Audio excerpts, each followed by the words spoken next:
যদি একাডিয়া আসেন তাহলে এই জায়গাটা কিন্তু কোনোভাবেই মিস করবেন না, অবশ্যই আসবেন। এবং সন্ধ্যের দিকে একাডিয়া পার্ক সারাদিন ঘোরার পরে সন্ধ্যাবেলা এই বার হারবারে এসে বসে একটু কিন্তু এনজয় করা খুব দরকার। এখান থেকে একটা অসাধারণ ভিউ, পুরো পেছনে দেখতে পাচ্ছেন এটা পুরোটা লেক, আর তার চারপাশ জুড়ে পাহাড়, আর পাহাড়ে এখন দারুণ কালার, কিন্তু বৃষ্টি পড়ছে তো একটা অন্যরকম ওয়েদার, একটা মেঘলা ব্যাপার, পুরোটা ঢেকে আছে। তবে রোদ থাকলে আর একটু বেশি ভালো লাগতো নিঃসন্দেহে। এখন আমরা এখানে দাঁড়িয়েছি, এটা হচ্ছে স্যান্ড বিচ। এখন বাজে সকাল 10টা, আমরা আজকের জন্য রেডি।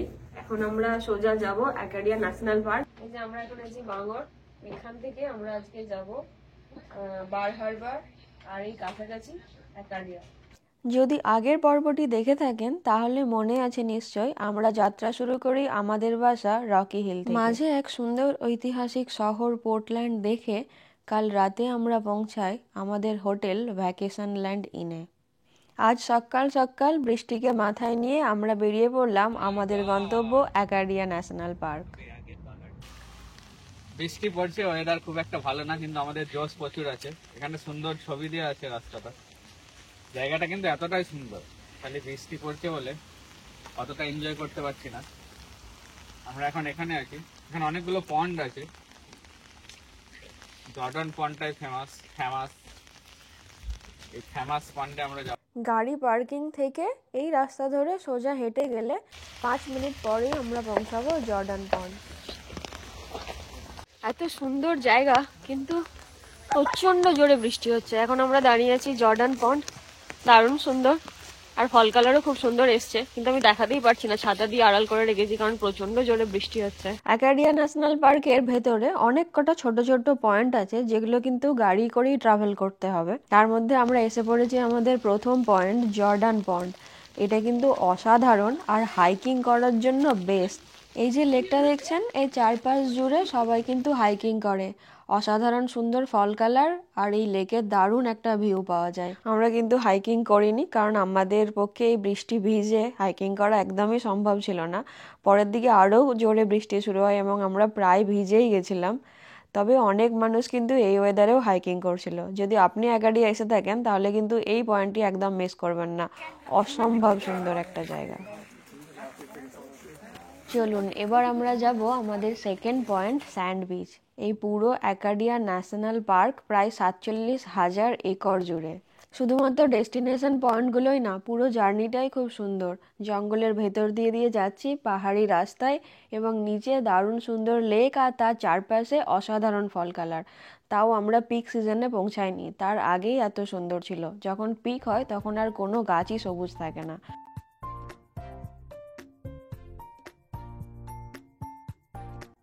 এগুলো কিন্তু ছোট ছোট ভিউ পয়েন্ট, যেগুলো রাস্তার পাশে, যেখানে গাড়ি দাঁড় করিয়ে মানুষ ফটো সেশন করতে পারে।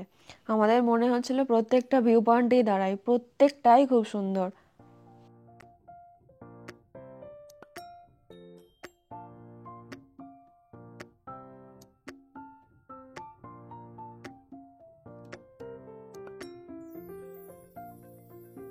আর এই যে জঙ্গলের মধ্যে দিয়ে রাস্তা, একদম মনে হবে যে পথ যেন কখনোই শেষ না হয়।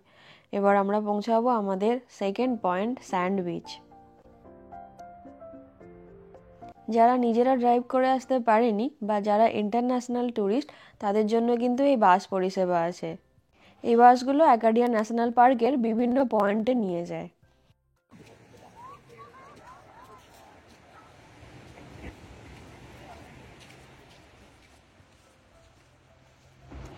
এই বিচটার নাম হচ্ছে স্যান্ড বিচ। এটা উল্টো দিকে আছে পাহাড়, আর জাস্ট আমরা নিচে দিয়ে আসলাম নেমে, এখানে এরকম পাহাড় আর বিচের একটা কম্বিনেশন। এটা কিন্তু সব জায়গায় দেখতে পাওয়া যায় না সচরাচর। এখানে দারুণ সুন্দর, বিচটাও দারুণ দেখতে। ওইদিকেও একটা অসাধারণ ভিউ আছে, আমরা এখানে যাবো, ওই দিক দিয়ে হেঁটে হেঁটে দেখবো। কিন্তু একসাথে পাহাড় এবং সমুদ্রের কম্বিনেশন এরকম কিন্তু আমি দেখিনি, তার সাথে আবার এত রঙিন অসাধারণ সুন্দর একটা ভিউ।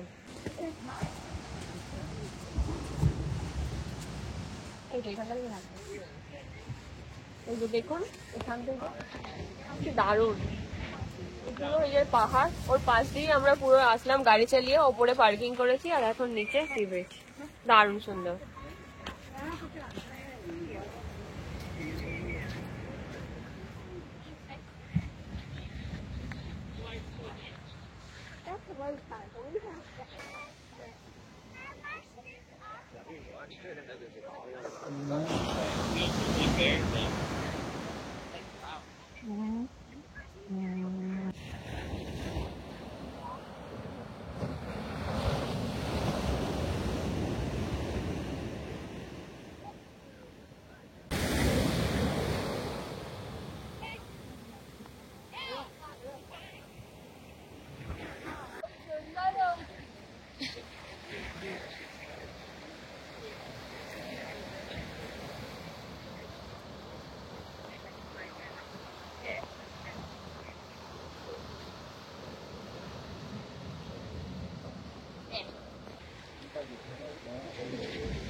এখন বাজে প্রায় বেলা 3টে আর আমাদের খুব জোরে খিদে পেয়েছে, তাই এখন আমরা যাব বার হারবার।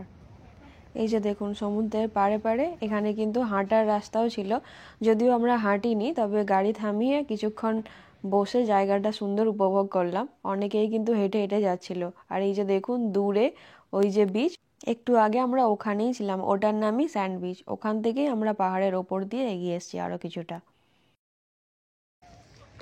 আমরা বার হারবার একাডিয়া ন্যাশনাল পার্ক থেকে, এটা মাত্র 10 মিনিটের মধ্যে দূরত্ব। দারুণ সুন্দর দেখতে। এই যে দেখছেন এইদিকে দেখুন একটা পথ চলে যাচ্ছে সমুদ্রের ধার বরাবর। এই দিকে সোজা হাঁটলে একদম সমুদ্রের ভিউ দেখতে দেখতে অনেক দূর অব্দি হাঁটা যাবে। পুরোটাই ক্লিফ ওয়াক, দারুণ সুন্দর, পুরো ব্যাপারটা দারুণ সুন্দর। অনেক বড় জায়গা, অনেকক্ষণ টাইম লাগবে পুরো জায়গাটা ঘুরে দেখার জন্য। আর এখানে দেখুন পেছনে, আমার পেছনে একটা রেস্টুরেন্ট আছে। এখান থেকে যারা এখানে বসে যদি খাওয়া হয় তাহলে কিন্তু খেতে খেতে একটা অসাধারণ সুন্দর ভিউ দেখতে পাওয়া যাবে।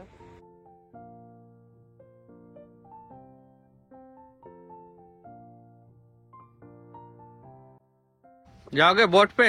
Sunset from the boat. चलो। সারাদিন ধরে বৃষ্টি হওয়ার পরে এই সবে রোদ উঠেছে, আর রোদ ওঠার পরে পুরো ব্যাপারটা কিন্তু অসাধারণ, পুরো ঝকমক করছে। কত বড় এরিয়া দেখুন, এই পুরো জায়গাটা হেঁটে হেঁটে ওই সাইড থেকে ওই সাইড অব্দি আমরা পুরো হেঁটে হেঁটে ঘুরতে পারি। দারুণ একটা ক্লিপ এটা, মানে দারুণ, সত্যি জায়গাটা দারুণ।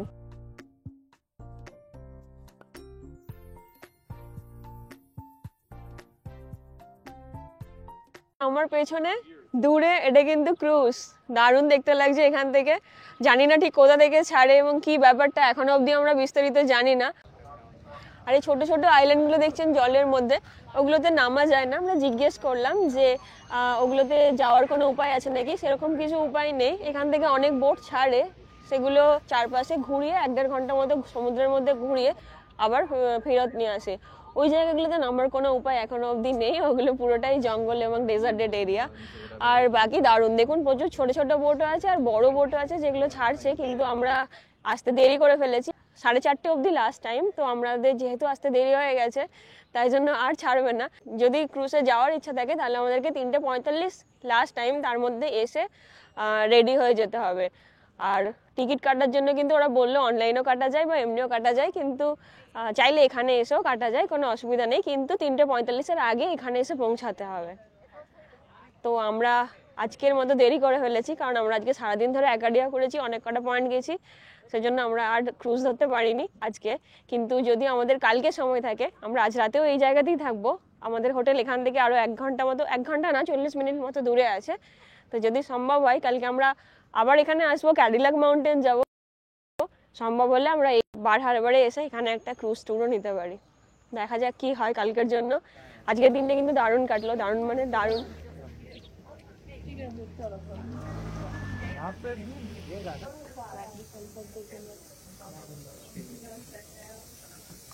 আর আজকে সারাদিন ধরে রোদ ছিল না, কিন্তু এখন রোদ উঠেছে এবং সেটা আরো পুরো ব্যাপারটাকে একদম অসাধারণ বানিয়ে দিয়েছে। চারপাশে প্রচুর শপিং করার জায়গা, বিকাল থেকে সূর্যাস্ত অবধি এই জায়গাটা আমার মনে হয় অসাধারণ লাগবে। আর সূর্যাস্তের পরেও প্রচুর শপিং করার জায়গা আছে, সেগুলোও করাই যেতে পারে। কিন্তু বিকেলবেলাটা একাডিয়া যদি এসে থাকেন, যদি এসে থাকেন, তাহলে বিকেলবেলাটা কিন্তু বার হারবার মাস্ট। আর আমরা কোনো পয়েন্টে যাবো না, আশা করি এবার কিছু খাওয়া দাওয়া করে আমাদের হোটেলের দিকে রওনা দেবো। অনেকক্ষণ ধরে ঘুরলাম, এবার প্রচন্ড হাঁপিয়ে গেছি। আমরা একটা পিৎজা শপে ঢুকলাম, দোকানটার নাম দেখতে ভুলে গেছি, বাইরে দেখে মনে হলো এটা লোকাল পিৎজা। এখানে লোকাল পিৎজাগুলো কিন্তু দারুণ খেতে হয়। তো আমরা অর্ডার করেছি, তাই আজকে তো আমরা ভেজিটেরিয়ান, তাই আমরা একটা ভেজ পিৎজা অর্ডার করেছি। টমেটো, অনিয়ন, ব্রকলি আর অর্ডার করার সাথে সাথে আমাদেরকে এটা দিয়েছে, সরি, এটা হচ্ছে লোকেশন ট্র্যাকার। এই যে দেখুন লেখা আছে 23 নাম্বার, এটা আমাদের সাথে দিয়ে দিয়েছে অর্ডার করার সাথেই, যে যেখানে আমরা বসবো এই লোকেশন ওরা ওখান থেকে ট্র্যাক করে এই টেবিলেই ওরা এসে পিৎজাটা ডেলিভার করে যাবে। এটা একটা সিস্টেম আমরা প্রথমবার দেখলাম, এটা কিন্তু আগে কখনো দেখিনি। অর্ডার করার পর হয় ওরা দিয়ে যায়, নয়তো আমাদেরকে গিয়ে নিয়ে আসতে হয়, কিন্তু এরকম ট্র্যাকার সিস্টেম কিন্তু প্রথমবার দেখলাম। এটা আমরা যেখানেই যাই না কেন এটাকে সঙ্গে নিয়ে গেলে ওরা ওদের মধ্যে ট্র্যাক করে আমাদেরকে এখানেই এসে একদম ফুড ডেলিভার করে যাবে। দেখুন নাম তো উপরেই লেখা আছে। কি লেখা আছে? আচ্ছা, দোকানের নাম, এই যে দোকানের নাম রোজালিস পিজা। আমরা এখন রোজালিস পিজাতে আছি। এটা বার হারবারের যেটা মেন পোতাশ্রয়, যেখানে আমরা একটু আগে দাঁড়িয়েছিলাম, ওখান থেকে একটু হেঁটে হেঁটে আমরা ভেতরের দিকে আসলাম যে দেখার জন্য যে লোকাল কোনো পিজা দোকান পাওয়া যায় নাকি। তো আমরা এটা দেখলাম।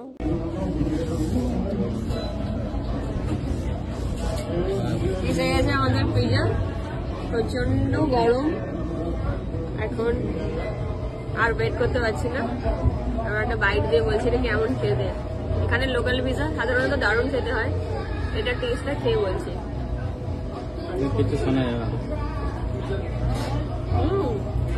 খেতেও ভালো, সত্যি ভালো খেতে। এখানে রোডটা, এই যে এই রেস্টুরেন্টটাতে আমরা খেলো রোজালিস পিজা, ভালো খেতে ছিল, সত্যি দারুণ খেতে ছিল। লোকাল পিজাগুলো ভালো খেতে হয় এবং এটাও খুব ভালো খেতে ছিল। অলিভ, মাশরুম, ক্যাপসিকাম অনেক কিছু দিয়েছিল, দারুণ খেতে ছিল। এই যে পুরো জায়গাটা দেখছেন, এটা বার হারবার থেকে কাছেই। এই পুরো জায়গাটাতে প্রচুর শপিং করার জায়গা আছে এবং খাওয়ার জায়গা আছে। তো আমাদের খাওয়া হয়ে গেছে, আমরা এখন যাব আমাদের গাড়ির দিকে। গাড়ি ওদিকে পার্ক করা আছে, পার্কিং এর নির্দিষ্ট টাইম আছে, তার আগে আমাদেরকে গাড়ির কাছে পৌঁছাতে হবে। চলো, আজকের মতো বিদায় বন্ধুরা। কাল সকালে আমরা যাব ক্যাডিলেক মাউন্টেন, আর সেই অভিজ্ঞতা থাকবে আমাদের পরের ভিডিওতে। ভালো থাকবেন, সুস্থ থাকবেন, দেখা হবে পরের ভিডিওতে। বাই।